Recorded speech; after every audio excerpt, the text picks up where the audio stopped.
Of late, I've been sort of wishing I could let people crawl into my brain and see how I feel about things and think about things so that I didn't have to constantly explain to people why and how I enjoy the things the way I do. All these years, I haven't much been into friends groups or larger friendships per se. So now that I'm witnessing a sudden influx of people and friends in my own little world, I realize how truly different people are from each other.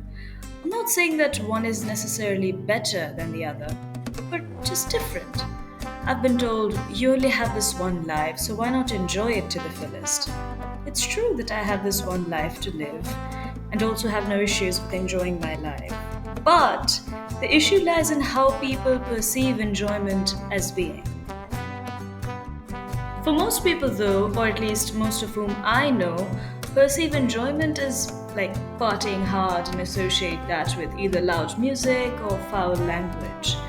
I've been thinking quite a bit about this for the past few months, and a thought kept coming back to me. It is that I sort of feel out of place with my own generation by and large. Gen Z? Generation gap is one thing, but what do you call such a thing? I enjoy differently. It's not like I don't want a good laugh or that I hate excitement. It is, in fact, quite the contrary.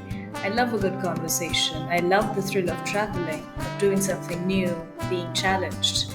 It's just that I really don't see myself as a partying hard individual.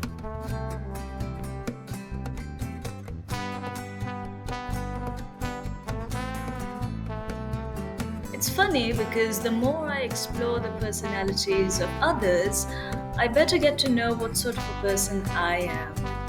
This past year, I've made a lot of different friends of a lot of different kinds, and so the more I observe their personalities, their way of doing things, I get to understand what I am not, and thereby finding a better clarity of who I am. Sometimes you do need to follow that rule. I've told my friends this before. I can have a party going on in my head, like a good one, but I overtly can remain as calm as ever. I've got an extremely imaginative mind, to be honest, that can make up scenarios, and I oftentimes have an entirely bizarre movie playing in my head, and I love immersing myself in that. I'm sort of this understimulated person who isn't much into any vigorous activity. Well, you know I'm talking about sports and that kind of thing, right? But anyways, it works for me because that allows me to zone out real quick, which is why even in the noisiest of situations, I can totally continue doing my own work, minding my business, studying without being disturbed. That's basically a snapshot of me in class when the teacher isn't there.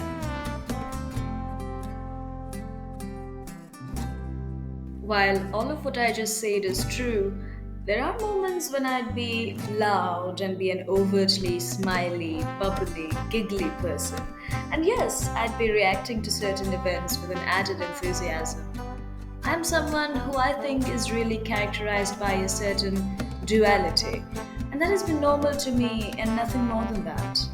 I was journaling about all these things a few minutes ago when I realized that I've come to enjoy my own company so much that staying home and daydreaming endlessly or taking strolls on the terrace on a breezy evening can seem just as exciting as a forthcoming trip to a most beautiful place. This is all to say that I'm this crazy person who is still enjoying everything about her existence on this beautiful planet, even though it might not be outwardly as apparent.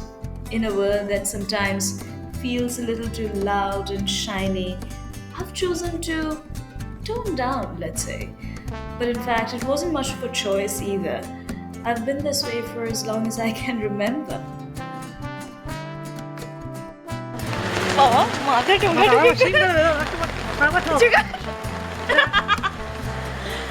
Rozina মনের মধ্যে রাখবো গরু মারা এই কি করছো তুমি আমাকে কাছে